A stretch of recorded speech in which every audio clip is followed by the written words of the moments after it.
I'm so excited to introduce you to the creatrix of Women 911 and also transformational intuitive coach. And she also focuses on women's empowerment.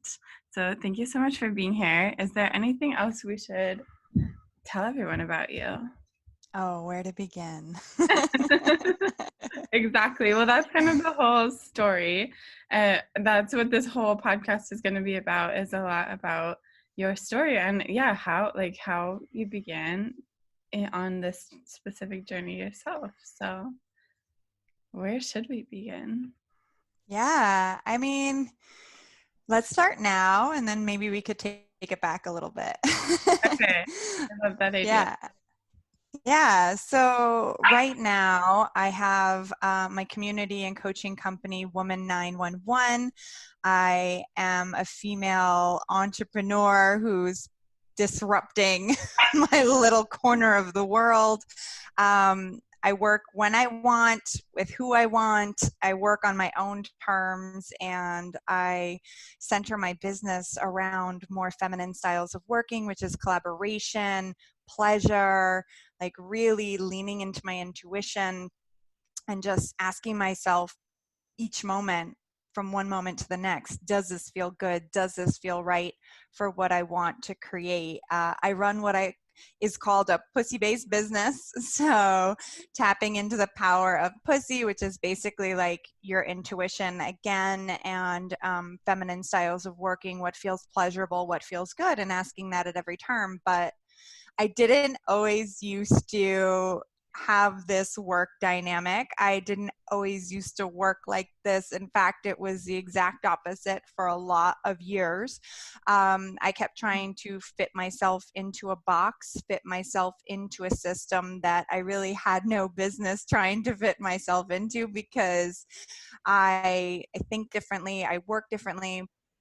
And what most people know about my story is I actually went to 6 different colleges and I still don't have a bachelor's degree. I Yeah. love that. Yeah. All the experience, like, that's amazing. Yeah. So I went to 6 different colleges and I still don't have a bachelor's degree because when I was younger, I had an undiagnosed learning disability and I did not realize how it was affecting me. And it would show up in my work as well. So I pivoted careers quite a bit. How my learning disability shows up is I'm very gifted in some areas, verbal, written expression, interpersonal communications, but I'm very slow when it comes to reading comprehension, and I have a deficit in my visual memory and my story memory. Mm. So what would happen is I would get into this job and I would either get bored of it super fast, or I would hit a ceiling where I was really struggling to advance and I didn't have the support that I needed because I didn't have a formal diagnosis. So, being someone who is both gifted and both in need of help, I was extremely resourceful and I didn't know that I had this disability. So I kept going forward and trying and trying and trying. And throughout the course of my career, I did quite a few things. So I worked in oil and gas and commercial real estate investment in the Chrysler Building in Manhattan. I worked casting talent for MTV. I had an office that was at 1515 Broadway in Times Oh Square. my gosh. Yeah, that was a show on MTV, Total Request Live. And Yes. the studio was like the main studio that overlooked. Yes, yes, yes. Yes, to do a lot of really cool stuff. I was driven, I was resourceful. Like one of the times I went to college, I studied film and journalism at Long Island University. And what would happen is I would get like all A's and then the reading would get too much and I would flunk out. So before I flunked out, I was like really so resourceful, and they had a wonderful internship program where they networked with like Viacom and MTV networks, and I was like, I'm just gonna go work there. So I was like, before I get booted out of school again, let me take advantage of this internship. Wow. And I did. But working there had a lot of perks and not a lot of stability. And at one point, you know, in my life, I went through like a lot of crazy stuff, like in the span of a year. Like the learning disability wasn't diagnosed yet, and I was struggling and I was like beating myself up. Like the way my learning disability presented was I would get tired if I read for more than like 5-10 minutes, like trying to learn something, trying to follow directions. So I was constantly like drinking caffeinated drinks. I was taking stimulants at one point. I developed a drug addiction problem because I was constantly trying to keep up with the demand of trying to fit myself into a system that, again, I didn't belong in unless I had some help. So I was like really starting to burn out. I was getting depressed. I was suicidal. I really didn't feel like I had anybody that I could relate to. Yeah. And then all of a sudden, my mom got sick with like stage 3 lung cancer. My parents were getting divorced after 35 years of marriage. Hurricane Sandy hit and left my family homeless and devastated. And all of a sudden it hit me. It was like, holy fuck. Oh, can I say that? Can we beep that up? Yes. Yes, you can. Sorry, I swear like a sailor. I was like, oh my gosh, like I better get some skills to like handle my stuff if like some shit ever went down. Like I was just like, I just want to be prepared. I felt like I really needed to be prepared. Wow. And I wanted discipline. So I applied to be in the New York City Fire Department.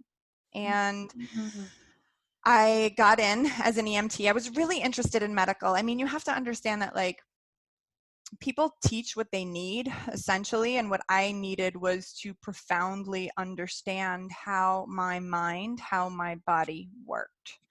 So I was very interested in medical. I was very interested in behavioral health, and I was like, what's the fastest way where without a bachelor's in nursing or something like that, where can I work with patients? So the answer was to become an EMT, but I get laser focused on what I want and I don't get off track. And I was like, I'm not just going to be an EMT. I'm going to be an EMT for the best fire department in the world. And I'm going to go to the station that I want to go to. Yeah. So I got in finally after like 2 years of waiting, and it was great because, you know, we got into the fire department and one of the instructors was like, you know, we got back the results from your psychological exam and you're all nuts. Like when everybody runs away from the fire, you run towards it, but we're going to make that work for you. And the instructors there were just so incredible. They would like come at you from every angle, no matter if you were like a kinesthetic learner, an auditory learner. And like, I just really found like for a while, I found my place. So I advanced pretty quickly. I became a hazardous materials EMT, which works with like Ebola and COVID and things like that. And then I rose to the rank of instructor pretty quickly. And while I was there, I became pregnant and I still had to work my job. And it was the middle of July. I was doing like a cardiac arrest on a subway platform. It's like maybe 105 degrees, and I'm lifting patients, and I had miscarried.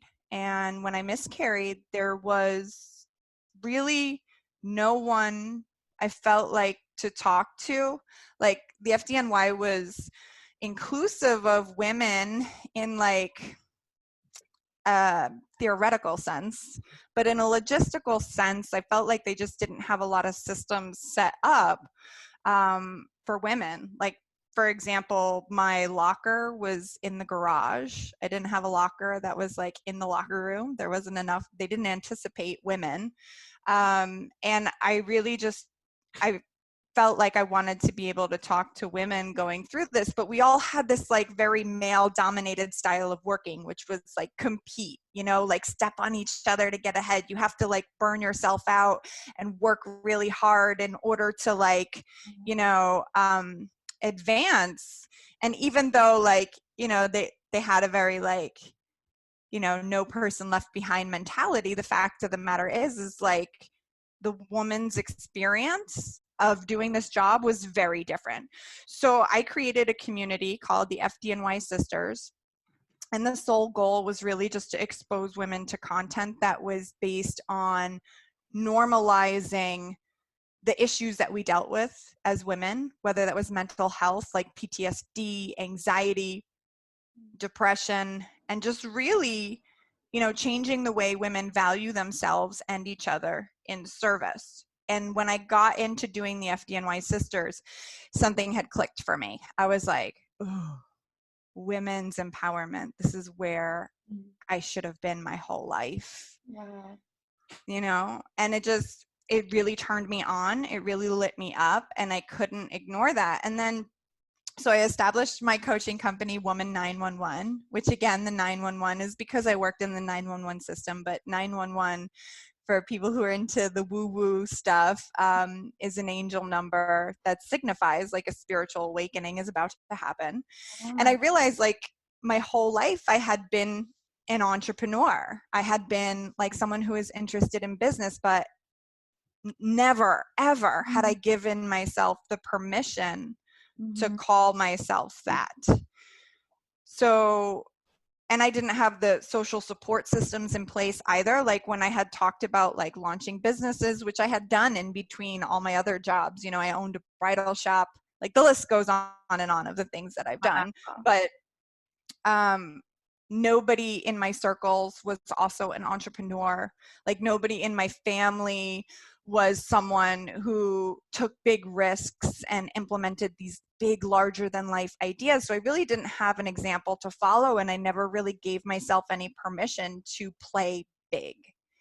And I realized that was what Woman 911 was going to be all about women who need the personal development and the social support to play big and create a life on their terms. Whether that's the purpose-driven business, leaving a legacy, doing impact-driven work, like really just having a place where if you've never been exposed to this before, if the person in your social circles is not making more than 40, 50K, 60K a year, like you have no idea.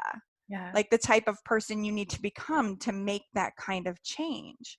So I create courses and the support needed for people to start to become that person who can do those big things. Yeah, it's so amazing. Thank you so much, Kate, for sharing all of that story. And it's so amazing to hear. Like what I love about support and is that you went and lived all of these different stories and gathered all of this so that you can streamline for other people now. And when people kind of come awake to their calling or their desire, there's just so many pieces of that. Like everyone's story and path is so different that it's like, I love that you have all this diversity.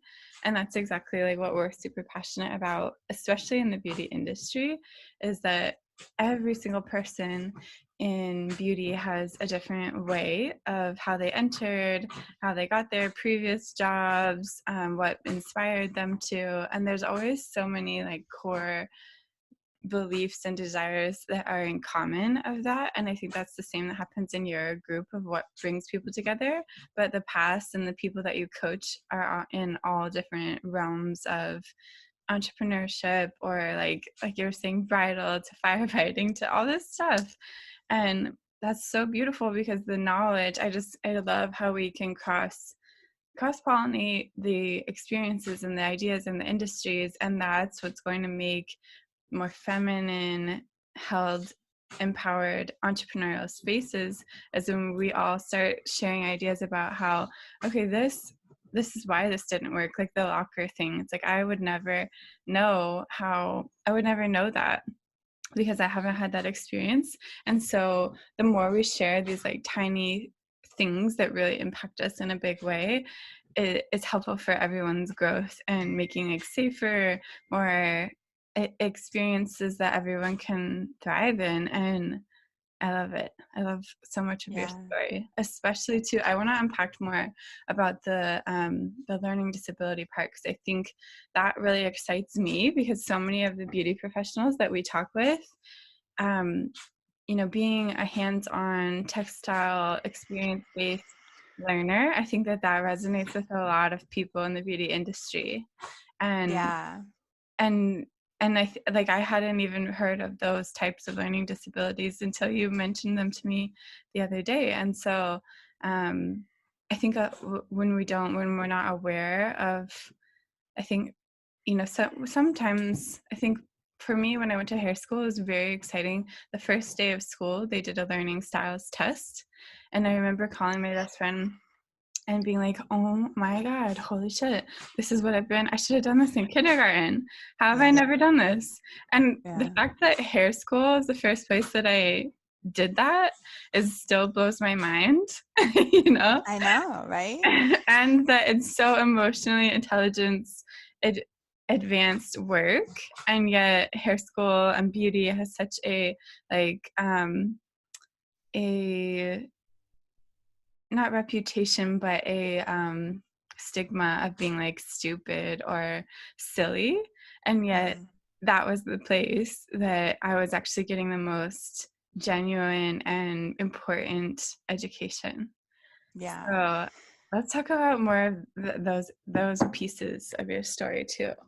Yeah, absolutely. I mean, there are a couple of things you said too that like I would just love. There's so much juice I here. There's so much juice here. Okay. know. Well, I think, well, first of all, like the work I do in women's empowerment is really to help women take the conditioning off that they've received, which is like this good girl conditioning, this patriarchal conditioning that tells them things like, it's more important for you to have like masters and doctorate degrees and all these things in order for you to be considered an Mhm. accomplished person, that for you to be intelligent, you have to have all these accolades, all these certificates, all these diplomas. And that's simply not true, right? Yeah. We all come with different intelligence. We all come with different gifts. We're all born with very specific sets of skills and talents. Mhm. And we grow up with this story, this belief, this narrative as women that we have to be what people want us to be. We have to put ourselves into a box. We have to look a certain way, talk a certain way, present a certain way for us to be taken seriously. And Yeah. what I think a lot of women forget is that leaders lead, right? So the moment you accept that, like, as a woman, you are inherently worthy, you have gifts. If you just show up and start to lead, then people will follow. And what we do is we get afraid to lead. But the trick is, right? So we have so many people from so many diverse backgrounds, and I've had so much different experience. The one thing that every woman in my community has in common is that they're learning to calibrate to themselves. Mhm. Right? So instead of saying, oh, like this person thinks I should be this, or another person is doing their beauty career like that, none of that matters. Yeah. What other women are doing, what other people are doing in beauty does not matter. What matters is that when you look at that you decide that it's either for you and serving you, or it's not for you and it's not serving you, and you stand in that with conviction, Yes. because that is how you lead in an industry. That is how you create the impact driven change. That's how you empower other women, right? Because you and I were talking about this the other day. A rising tide lifts all boats, right? So if you focus on yourself and you calibrate to yourself and how you can be the best, most authentic, bold version of yourself, and how you can find your voice and use your voice, Mhm. that is what's going to elevate other women. But the problem is we've been trained as women to look to everybody else for the answers. We've Mm. been trained to say that we don't know, we're not smart enough, we're not pretty enough, we're not skinny enough, we're not this enough, we're not trained enough. You are enough, Mm. right? Just Mm. start showing up as you. But That's the key. yeah, I also, as you're saying that, I'm thinking about how, yeah, you help people unlearn these boundaries that keep us small, And it's so funny to me too. There's so many parallels between beauty stories and cultural, and of course, because beauty is tied to cultural beliefs, and it's it's directly telling those stories. So I think about the symbolic nature of how a trend. So we say, okay, like the 90s, the pop can bangs, right? Like those big poofy round brush bangs. Like those were hot when they were hot, and now it's like it's funny and we laugh about it. And that was only a couple of seasons ago. And so when we relate that to the same information that we're told as women of like, okay, in the Downton Abbey ages, you were an amazing woman if these things. And then that became not true. And now it's like, wait, what about the college degree thing then? Nobody was saying you had to have a college degree to be worthy in those times. And now, so it's like when we look back in history or on these trends that like cycle through life, same with fashion trends, where it's the same thing happens, where we'll say, you're the it girl if you have the current thing. And not everyone says that, but it's like this underlying kind of tone that's always there that we're always kind of fighting and learning to undo, which I love about what we're creating at BeautyVoyage, because we're bringing individuals together to tell their story based on their life journey and what their perspective of the world is. So we see that as like this unbranding beauty. And it's also at the same time simultaneously helping us to reinforce those other stories that impact us in other ways, like you were describing. Yeah, absolutely. I mean, that's the thing that we don't realize as women. We get so many messages, and it's impossible. It's impossible to satisfy everybody. It's impossible to keep up with what everybody wants us to be. It's absolutely impossible to try to calibrate to everybody else's vision of who we should be, which is why you have to calibrate to yourself and why you have to know yourself, because to know yourself is to love yourself, right? So if you know that you are a person that values beauty, maybe you grew up in a family where other people don't value it the same way that you do, then stand by that value, no matter what. Because what I've learned is the people that give you the most shit are the people who are singing your praises in the end. What I tell people is like, when I was younger, my dad used to yell at me for watching MTV. He used to be like, shut that shit off. It's garbage. I mean, I was a child that grew up in the 80s and the 90s, right? So like I had a lot of resistance there. And then the second I was working there, he was telling everybody, oh, my daughter, she works for MTV. It's so cool. So you have to have your own back. You have to trust yourself and what you value more than what even the people who are closest to you are saying.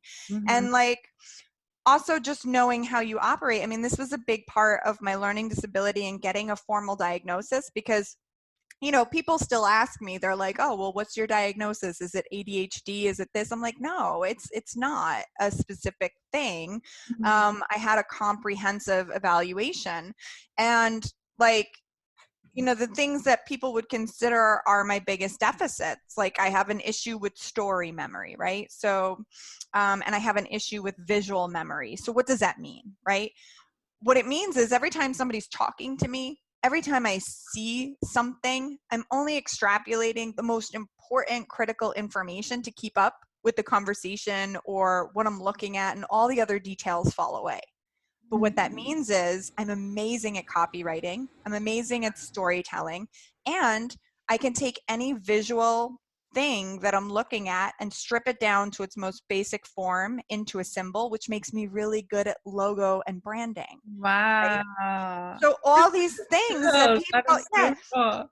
Right? So these things that people think are really deficits, when you own them, right? When you get out of victim mode and you're like, oh, I don't have this thing, or I'm sad about this deficit. When you own it, that's when you put yourself into power.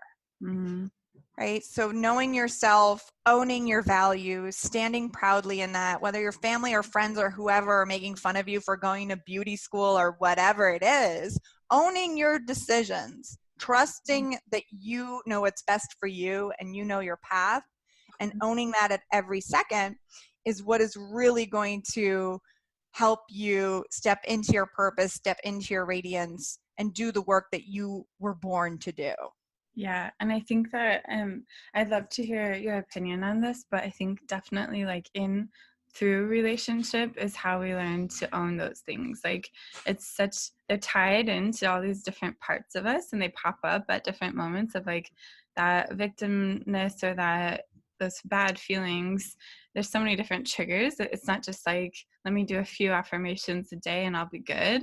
So I think like because it's so complex, that's why we also need a complex like relationship to counteract those challenges. But what would you say, like what do you see as being the ways in which are most effective of owning your superpowers?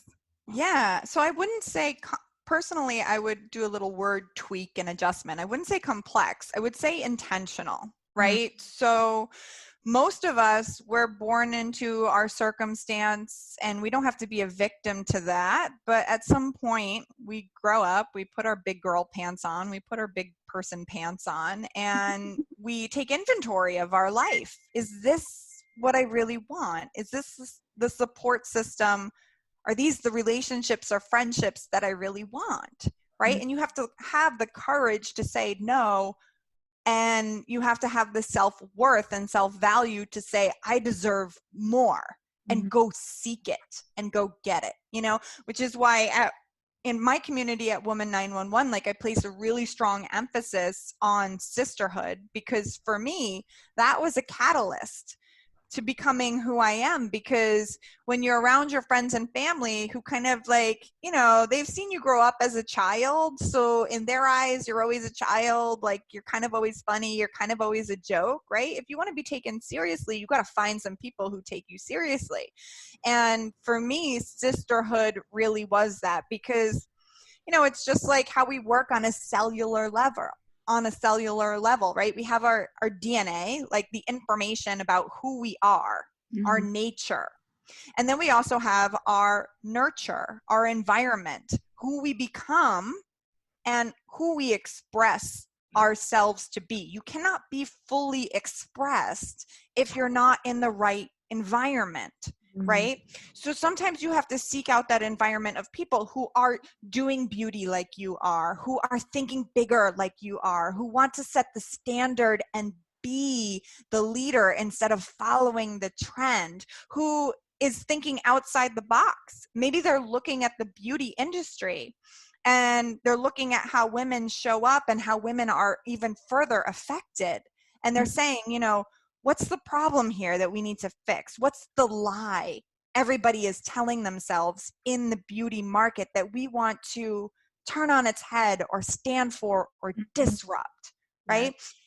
When you're around people who think like that, it's like gasoline on the fire for your desires. You just start going higher and higher and higher, and then you take each other higher, and then you're in an intentional relationship with people who are doing more than just, you know, showing up and cutting hair, you know? Exactly. Yeah. And that's the thing, that there's so many people and everyone that are passionate about these things, and everyone's mission is different, and everyone's little seed of like what they want to grow in this industry is different. And so being able to get connected to those people and find the ones that you are so in line with and excited about it's so exciting for us to watch as we watch the marketplace grow, and we're connecting people in different states that never would have met. Like they wouldn't have just bumped into each other at a class for the most part. I mean, maybe that could happen at a hair show, but that, you know, the timing of, we're speeding up these interactions in the ways that it doesn't have to just happen at a hair show that you go to once every 2 years. You know, this could happen at any point, all the time, as often, as frequent as you want these relationships and support. And that changes the whole landscape for everybody when people start aligning like that.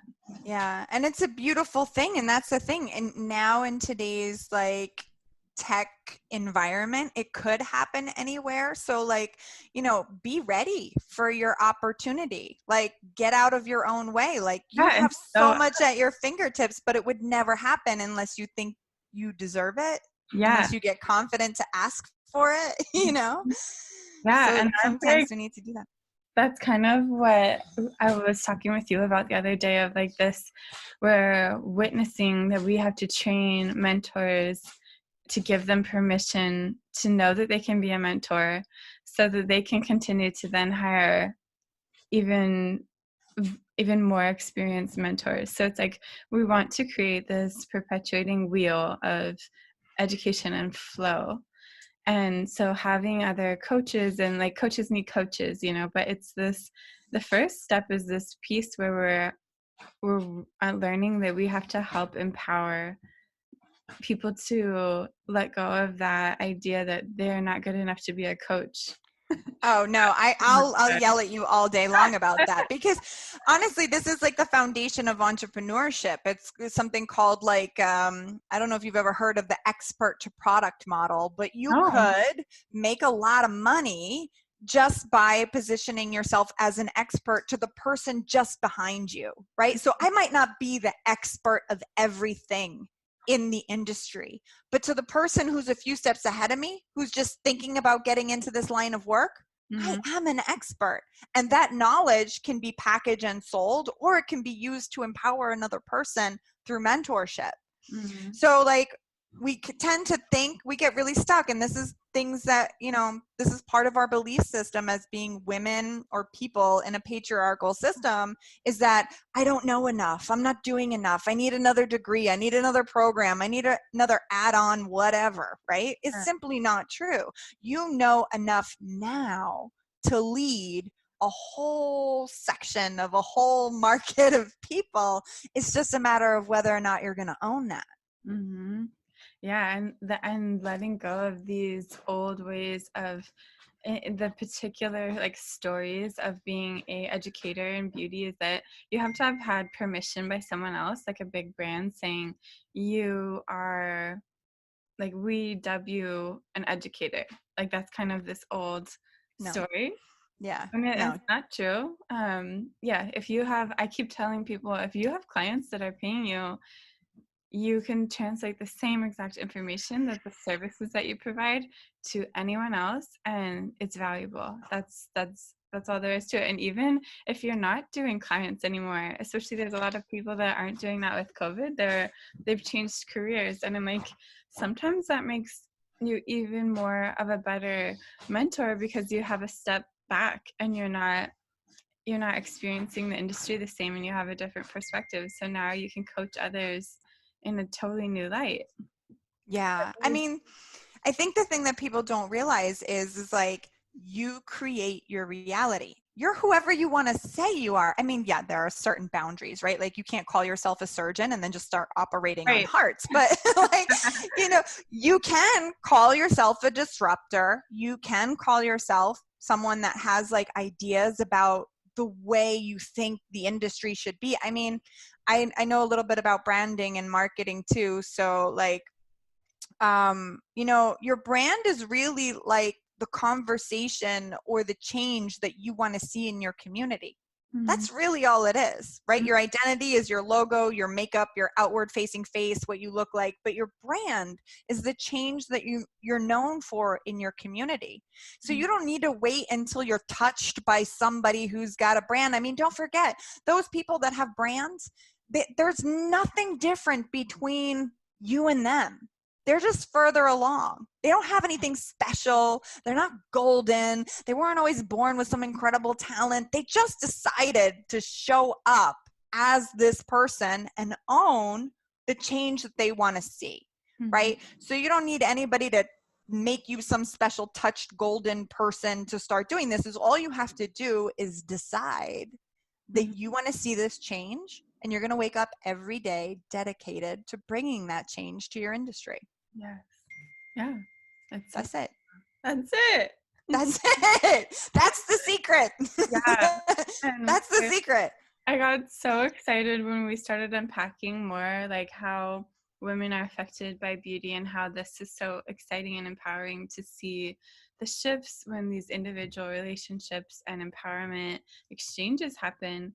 And I think that that's a story that a lot of people have maybe let's just tell it. Let's tell that story of like what we see and how the messages of even on social media, even so say, oh my gosh, I just watched the Social Dilemma, and it was just blowing my mind about how, even thinking about how that the algorithms and everything work, about how what that tells us beauty means, and why it's so important to me to kind of detox those things by creating intentional relationships and intentional conversation and this marketplace of ideas and people that have these ideas to share with each other. It literally changes the beauty stories.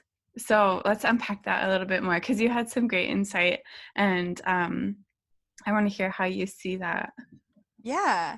Again, it really comes back to this one core idea that you have to calibrate to yourself, because there are billions and billions of dollars being put into you hating yourself because you make companies billions and billions of dollars when you hate yourself, right?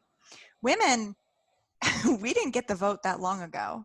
Women at one point were property, just being sold into domestic servitude. It's not that long that we've been considered free. So you really have to calibrate to yourself, right?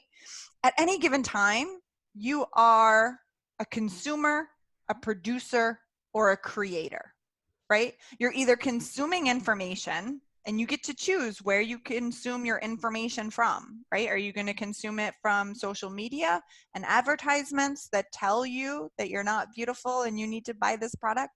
Or are you going to consume it from people who are disrupting the industry, right? You are producing, right? You're either producing more of the insecurities in women by telling them they have to be a certain way, or you're producing the change that you want to see in the world. Or you're creating, whether it's your empire or the change that you want to see, right? At any given point, you are a consumer, a producer, or a creator. So you get to decide.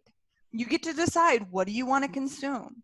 What do you want to produce? What do you want to create? And you cannot make those decisions if you are showing up and unconsciously consuming all this information from social media, from advertisements, without taking some time to take some inventory about what are your values, right? You know, do you value all body types? Do you value all skin tones? Do you value all different abilities in learning, right? What do you value? And then it's really just a process of starting to align our behavior and our thoughts to our values, because the truth of the matter is like we don't all show up with our behavior, our thoughts, our beliefs, and you know, our actions all aligned. This takes work. This takes work.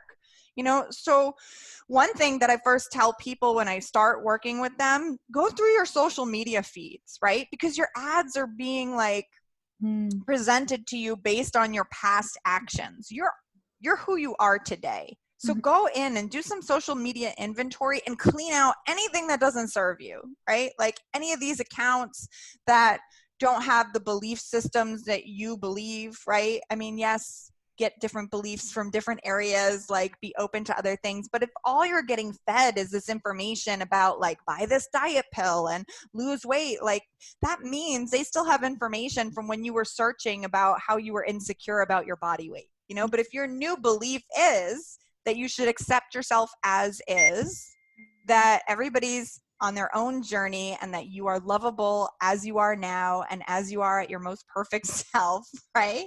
If that's what your belief is, then you need to start unfollowing all that stuff that's giving you these messages that you are not enough. Right? You can do a social media detox, and that doesn't just mean like hopping off social media for the day. It means going through your list and seeing who is giving you some stuff that you should not listen to. It's about figuring out who you need to stop listening to and who you need to start paying attention to. Right? Absolutely. Yeah. And that is such a powerful shift, even when we're thinking about people in our immediate world. And that can be so hard, which again is like why support is so important to make those transitions, because it can be very emotional when you're like, okay, this person or these, it can almost feel like a breakup, I think, too, when you're like, oh, I've changed, Oh, and for this sure. information is no longer what I want to be pulling from, or this Yeah. type of, it doesn't even have to be like a teacher or somebody, it can just be someone in your world, but oftentimes parents, or just all, yeah, books, all kinds of things that we've allowed in, and changing our mind can be just an intense process. It is. And you know what I would recommend to anybody who's feeling like really overwhelmed by like their own mind and spirit waking up to all of this is like pace yourself. Yeah. It's a journey. If this really is your life's work, it's going to unfold over the course of your lifetime. So lean into it, Yeah. right? It doesn't have to be all figured out right now. You could just make one decision today to make one tiny shift that Mhm. starts to better your life. And that could be, if you have somebody in your life who's really negative, just simply deciding that you're not going to pay attention to them anymore. You're not going to listen to their advice, or you're not going to value their opinion so much, and you're going to start listening to somebody else. It really doesn't have to be all at once, Mhm. And that's a thing that I like to tell a lot of the people I work with, because it can be very overwhelming when all of a sudden you wake up to all these influences that have been Yeah. not serving you. Yeah, it can be very overwhelming when my dog agrees. That's right. It can be very overwhelming when you're like, oh my gosh, and now when you see where you want to be, or Mhm. how you want to be different, it's like you're like, okay, now overnight I have to just, how am I going to do that? But you're right, that is not true. And you And can, the thing is like people deserve, like, even if you're making $10 an hour, you deserve to have high level support.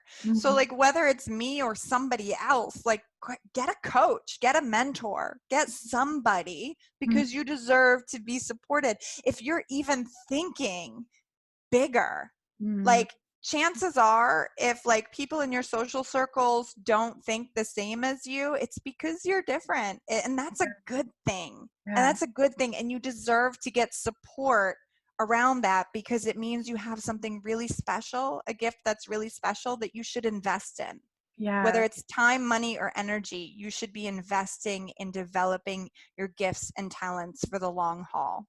Absolutely. And I think that's such an important point, because you can have many people in your world that love and support you. And I think that this is what really happens in salons too. People love their coworkers, they love their sometimes even their business partners. But I think it's what we're finding is like support outside of your world, like those relationships sometimes have a capacity, and it can't always be your coach, because coaching is like an expansive place where you're becoming a new person, and sometimes the people in your immediate world can't help you become that new person. And so having some outside perspective, or someone else kind of call you into that new space, is really, really, it makes a lot of sense now. Where I used to kind of, when we were building the idea and looking for all of the pain points and trying to understand what wasn't working, or why these patterns were happening in beauty businesses, it's, those the relate well, first of all, every beauty professional already wears so many hats, Yeah. and then additionally you're trying to add coach, mentor, and like that to your coworkers, and there's just not often, unless it's already built into the structure of the salon, like Mm. a program for it. It's just people don't have the energy. So creating a space where you can show up in that calling intentionally at a certain time, and getting paid for it, not just like in the back room, on demand, Yeah. Yeah. it changes everything. And also just the fact that, yeah, you get to have that person's full attention and curate, like you're in control of like what you get to ask for in small bites, because I think that goes along with that whole idea of like having to up level and change everything overnight. People get afraid of making changes, or they get Yeah. overwhelmed and then they just don't. But if you're able to just do 30-minute call, or instead of having to take a whole like 2-week academy or something like this, or travel really far distances and really commit to something. Because I know some of the beauty professionals that we've talked to, they got scared of the word coach because they felt like it meant they had to really get serious about their goals and change their whole life and like be committed, and it made them want to just put it off and say, okay, I'm not ready for a coach because I'm not ready to change my whole life right now. Yeah, I actually have some great things to say to Yeah, that. let's hear Well, it. there's a couple of things. Well, first of all, it's okay to expand yourself, and the nature of like really healthy relationships are people who are not interested in limiting your growth. If somebody wants you to stay in one place so it benefits them, that's not a healthy relationship, whether it's your parents, your kids, or your significant other. You know, it's really important to Or your remember that. boss. Or what? Or your boss. Or your boss. Yeah. Like, the nature of us as humans is to evolve and get better. You Mm-hmm. can't stop that. The only constant thing is change, right? It matters what you do with that change, right? But we are going to change. And on this path, like, it's really important to understand that you're always going to evolve, and that you have to cultivate the tools for emotional mastery and crucial conversations, to have these conversations with your boss, with your coworkers, with people along the way. And in the same regard, you don't always owe someone an explanation when you start outgrowing a relationship that no longer serves you, right? So the women that I work with, when we talk about playing big, right, it's really important to remember that you are going to outgrow some of your relationships, and that's totally normal, and that's totally okay. Because if you think about who you were in relationships with 10 years ago, 15 years ago, like, you're not in the same place. You're not still talking to your kindergarten sweetheart, and there's a reason for that, right? Yeah. We outgrow people, and it's okay. But Mm-hmm. there's a lesson that I learned that I would really love to share with you right now. So it's a little bit of a story, but there's a book called Atomic Habits by James Clear. And in this book, he gives us a really cool story about what it's like playing big, right? So people think that, you know, one day you just get lucky and you hit it big, and all of a sudden you're like a superstar or whatever. But it doesn't work that way, right? So the way he described it was, he gave this, he walked you through an exercise, and he said, you know, close your eyes and just imagine that you are sitting at a table in a room, and the room is freezing cold. And on this table in front of you is an ice cube. And the room is like, you know, I don't know, it's 20 degrees Fahrenheit, right? It's really cold. It's like below freezing. And then someone comes along and they turn up the temperature 1 degree. The thermostat is outside the room, and they come up and they turn it 1 degree, right?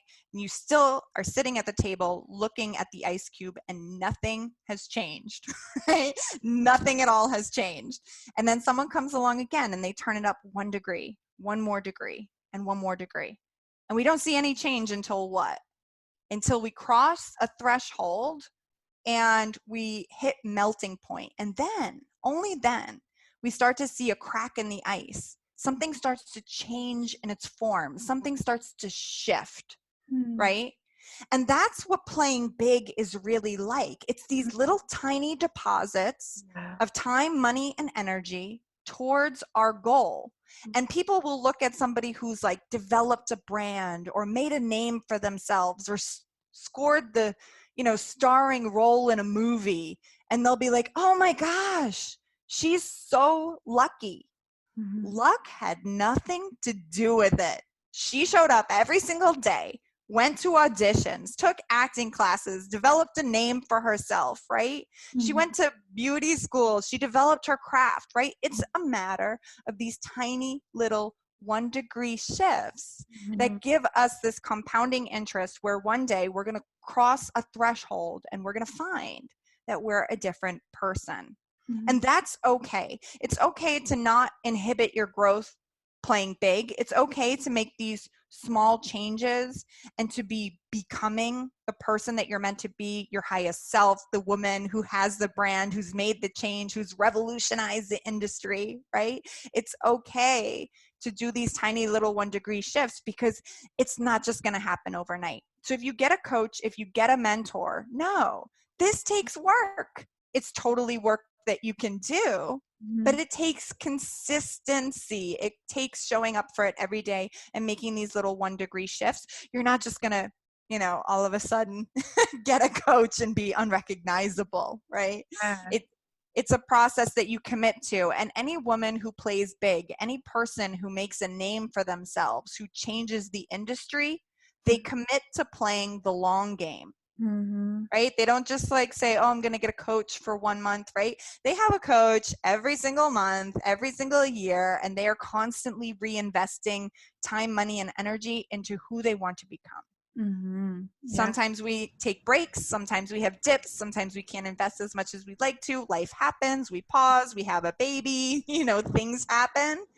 But we are always in the back of our mind making these little 1-degree shifts and committing to the long game and committed to our life's work and relaxing into it, Oh my God, everything you're saying is so powerful and makes me so excited about it's just such affirmation for me too. This is the right path. This is what we're creating it makes so much sense. It's you being able to say, okay, so maybe for the first year, someone can only invest in a coach at, a small price point, and then they get 1 degree of more confidence, or they get that 1 degree more of information, and so then they can show up as a mentor and teach the person right directly behind them, and then they have more money to invest in the next thing. And it's just this beautiful story of, because I think it also takes practice, that person that commits to coaches every year, each year, every month, that is also a practice of showing up for yourself. So it makes sense to me that learning to show up a couple months a year, and then accelerating, and then implementing, and then it's just natural that you're yep, this is part of my self-care. Just like exercise, it's implementing a new workout routine. It's all of a sudden it's just your routine. Yeah, and it's also a very special type of person that does that too, because I see this in coaching. You basically have 2 options, right? If you are the type of person who gets really turned on by your work, gets really inspired, and you're in it because you love it, and this is what you want to do, you have a passion for it. The meaning of the word, the original form of the word passion is Latin. It's it means suffering. Passion means suffering, right? Right? Yeah. So and it comes from what are you willing to suffer for? Wow. Yeah. Right? So the type of women that I work with, they choose their suffering. Do you either want to suffer working overtime, $10 an hour, being unappreciated, and putting all your time, money, and energy into that type of suffering? Or do you want to suffer for building something? So at some point in these women's young adult life, they make the decision. Am I going to suffer? It's what kind of shit sandwich do you want to eat, right? do you want to get yelled at for showing up late or whatever? Or do you want to start doing the work to define beauty business on your terms? Oh, right? Yeah. That's amazing. Because the energy is the same. The energy, the investment is the same. But the outcome is different. And even it translates into the types of relationships, the types of clients, the types of support. Oh, yeah. The suffering of do you want to suffer by being uncomfortable because people are stretching you? Or do you want to suffer because you're unsatisfied with the connection?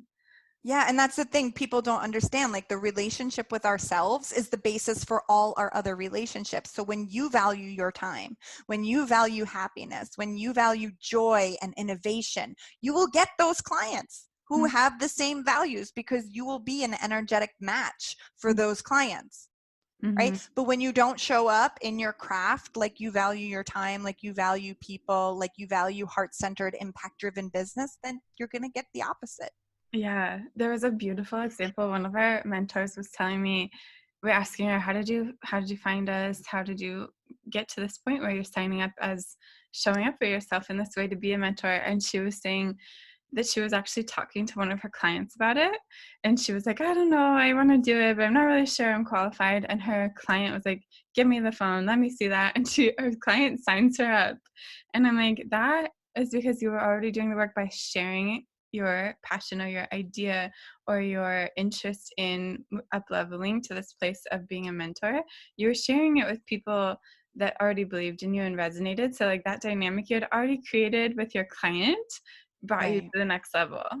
Yeah, you want a coach who's going to hold you to the highest version of yourself, who believes in your capabilities, who sees you for what you can do and Mm-hmm. pushes you. Because really, whether you're just starting out or you've been here for 20 years with an established brand, I'll tell you the truth. Like, again, there's no difference between you and the person who's quote unquote made it. Like, the person who's quote unquote made it just learned to feel the fear and do it anyways, Yeah. right? We all have the fear. It's just a matter of, like, you know, making the decision despite what your emotions are. And that's, again, what I said, like why I said emotional mastery is so important, because you're going to feel the fear. You're going to feel sad. You're going to feel like a failure. You're going to feel like I can't do this, right? The Mm-hmm. trick is to feel that and make another decision that moves you in the direction you want to go anyway, Mm-hmm. right? Yeah, it's so exciting. This is a wonderful conversation, and I Oh could my God. literally have it all day long. I know. I'm just like, wow, this is just, it's so rich. And that's the feeling of like, I feel expansive by just having the support of hearing the same types of thoughts, you know. And so Yeah. I know that translates for everyone else, but I I think. mean, there's just one more thing I want to say, and I think people don't realize this. Like, this is a learned skill. Like, becoming like a big like name, a household name in beauty or wherever, no matter how big or small your dreams are, making a big change, like impacting lives, like this is a process that you can learn. This Mhm. is repeatable. Yeah. It's just the people that you're around aren't teaching it. You know, you need a mentor, you need a coach. And I love the idea of yeah, I guess I'm thinking of this expansive, like some people's dreams are to just have better connections within their community with their clients, and that even takes um changes within yourself of like, okay, what type of conversations will I allow? What type of, I won't put up with racism in my chair. And that is super confronting, and going against all these stories that can be challenging, like in professions that are very confusing and diluted in the beauty world of like, don't talk about politics, do talk about politics, be a rebel, be professional, don't do this. It's like, it keeps going back to you saying just like you have to calibrate to yourself. Yeah, you also have to change like your mindset, you know, like especially with like incorporating your values into business, especially anti-racism work, which I think needs to be done in every single business. You know, you have to switch your mindset from, well, you have to give yourself permission to be human Mm-hmm. and not get it right. And you have to switch your mindset from being right to getting it right, Mm-hmm. right? Because we don't know how to do this just getting into business like out the gate. We don't know how to like make sure our business is like actively anti-racist. Like we need, oh, so sorry. My husband's Okay. calling me. Um, we need somebody to guide us through this process, and for that you have to take a student mentality to life. There's no such thing as failure when you level up. It's either you win or you learn, you know. Mm-hmm. So just being in this space where your mindset is like, okay, I don't always have to be right, I get to be imperfect, I get to be a human, I get to not have all the answers, and Yeah. it's totally okay. It's totally okay for me to just, you know, admit that I don't have all the answers and just learn.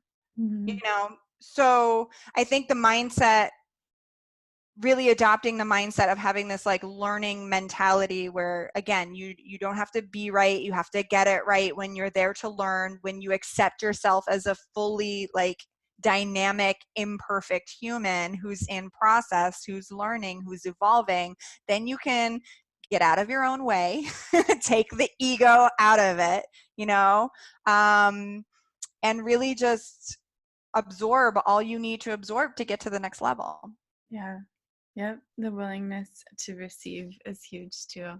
And again, that happens through connection and relationship. So you've given us so much wisdom today. Oh my goodness. Thank Oh, you. yeah. I would just recommend for anybody whose mind is blown right now, just like take some time for some self-care, digest the information, take a deep breath, don't go crazy. Like all that you need is coming from the right sources in due time. Good. And there's plenty of it. There's more support available to you always, with Hair Voyage and with Kate. So Kate, how can people Manual for this. People don't tell us this. You know, we've grown up with, and it's not their fault, but like we've grown up with our generation of guardians and parents and mothers who didn't know this either. And everybody's just doing the best that they can with the information that they have. And we weren't taught this either. So Mhm. yeah. We're teaching it now. Yes, we are. We sure are. Well, thank you so much for being here. And I am so excited to be a member of the Facebook group. So I get to connect with you every day on my Facebook, and Oh, yes. much more coming in the future. But yeah, thank you again for all of your wisdom and for showing up Oh. for us. So my pleasure. Thank you so much. It was an honor, and really just being present with you is truly a gift. You're amazing. I love what you're doing here. We really need women doing this work in all areas, and specifically beauty. I think there's just so much potential for massive like disruption and change to create the world that we want to see for women through the beauty industry. So thank you. Thank you so much, Kate.